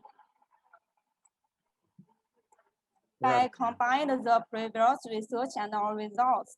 The distribution of dolostone shows a positive correlation with the distribution of microbiolites, which probably indicates that the abundance barrier microbes are the key factor for the formation of dolostone in the geological history.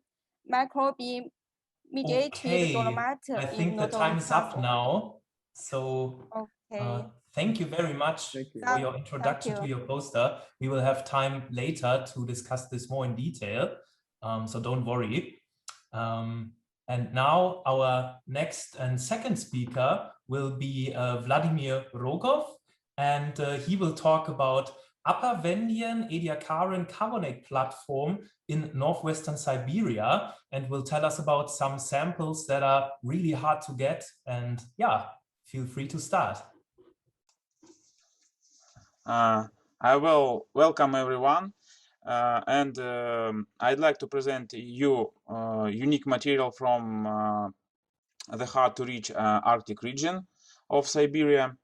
The Turkut formation of Harbusonka group is the upper Ediacaran age and consists of different types of dolomites, which you can see on the C part at the right side of the poster. The investigation of the deposits makes it possible to shed some light on both local problems and global ones associated with the evolution of ancient carbonate platforms. We carried out a petrographic analysis in laboratory settings, as a result of which the microfacies types of rocks of the Turkut formation were identified. And you can see on the left side, part D.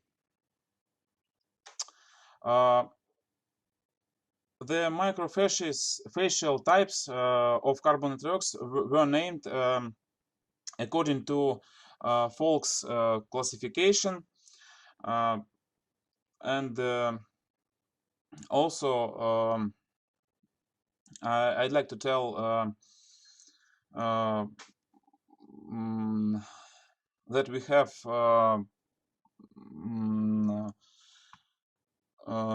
nice sequence stratigraphic model on the part E, you can see. We imply that the Turkut formation was formed during the sea level high stand, and its middle part most likely had a transgressive system tract. The lower boundary of the Turkut formation is an important boundary and is the marine fluid surface. But upper boundary is a very important sequence boundary associated with the drainage of the territory. Thus, the Turkut formation is an independent sedimentary system and is being reconstructed as a rimmed carbonate platform. Thank you for your attention. Thank you for very that. much. Our next presenter will be Noor Alzubi, who will be presenting on analyzing CT data of non-marine dolomite using statistics. Noor, are you here? We can see your screen, but I can't hear you. Can you unmute yourself?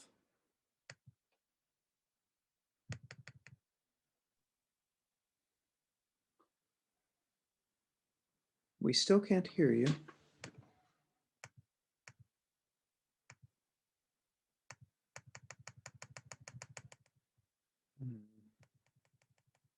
Noor, we still can't hear you. Or at least he I is can't. unmuted according to the Stephen, if you can hear us. Yeah, I can hear you. If Noor could perhaps, if you've got your camera on, you are unmuted, aren't you? Can you try again, please? Can you just talk to us now, please, Noor? I think it might be the microphone on your headset. Everything at this end looks fine. Can you unplug the microphone and try using your computer mic?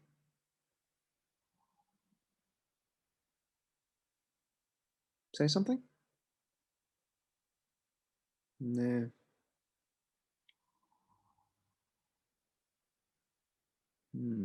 Maybe just to give Noor a chance to sort out her technical issues, could we go on to the next post? Yes, if and loop Sangeeta round is and here- include you afterwards, Noor, because we'd really like to hear from you. Yeah, we'll just swap the order if that's all right then. Thank you. Sangeeta, are you here? And would you mind?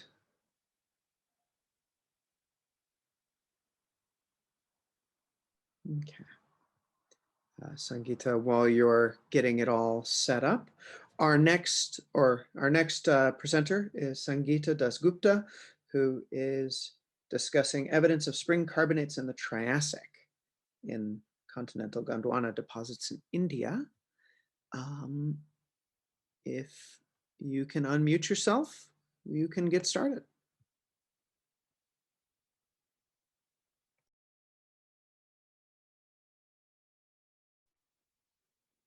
Yeah, can you hear me? Yes, I can. And can you see the screen? Yes, I can. Oh, fine. And I think I am not visible.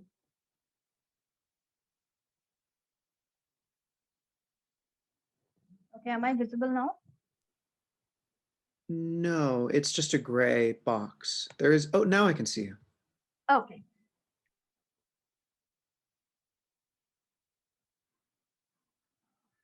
Okay, so this is, okay, good afternoon, everyone.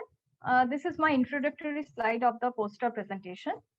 So I'm going to discuss on the evidence of the spring carbonate in the late Triassic continental Gondwana deposits, India.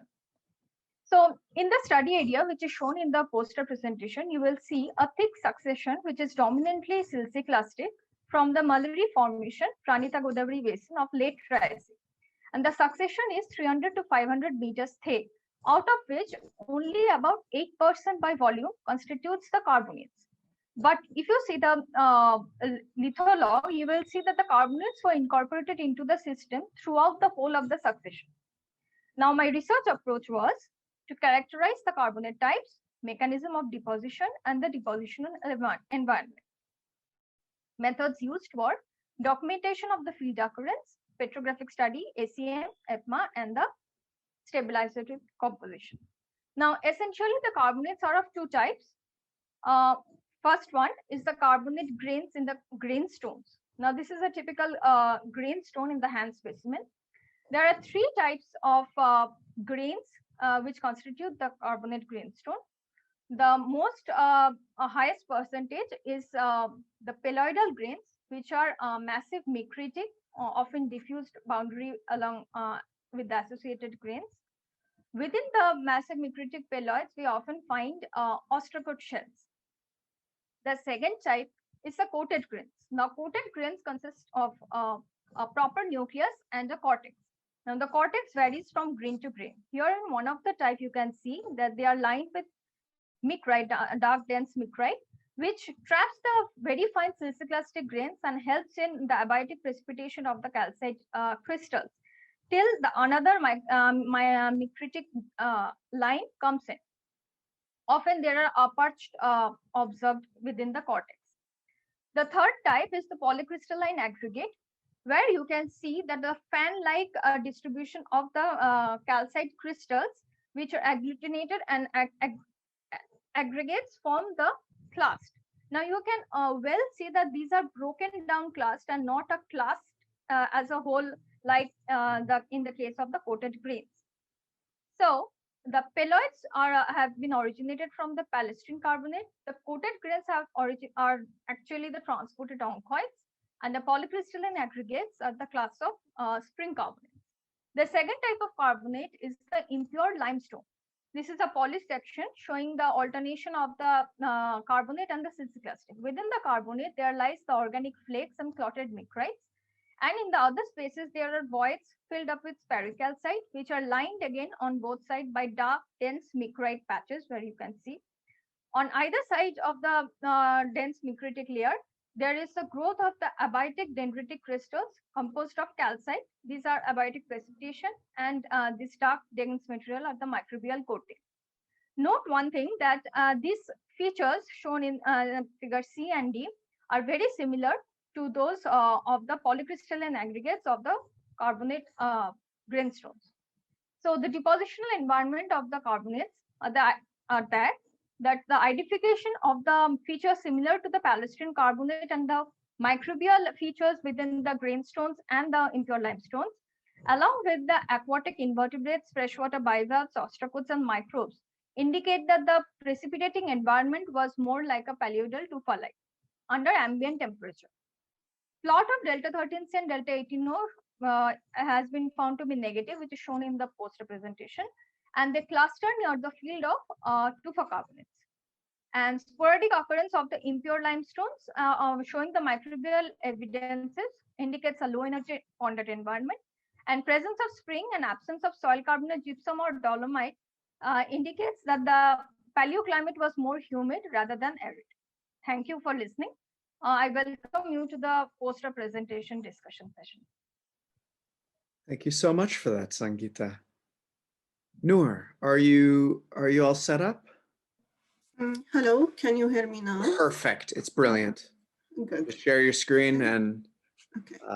yeah, our next presenter is Noor Al-Zubi, who is going to be presenting on CT data from from non-marine dolomites and the associated statistics. Thank you. Your screen. Can you see my screen? We can. Okay, hello everyone, assalamu alaikum. I would like to share you my result from my study area, which is located in Hungary, in the southern part of the Great Hungarian Plain, in the interflow area, which characterized by interdune hypersaline lake. During the dry season, this lake, with high evaporation, started precipitated carbonate. After the late Pleistocene, which characterized with wind-blown sand, the carbonate started precipitation, and we found 3 types of carbonate in the study area. The first one is dolomitic limestone, and the second one is the hard dolomitic limestone, and the last one is the dolomitic chalk. We used the box plot technique for statistical analysis, and then we generate the intervals, which characterized by color here, by using the mean and plus minus standard deviation. And if you see here, we use a probability percentage for the different values. So I will share you the result for P15. P50 for the sample A1, which characterized by dolomitic limestone and limonite stain. The limonite appear here with high value comparing with the lower value after that. And the P15 shows us the voxer almost full of the area here.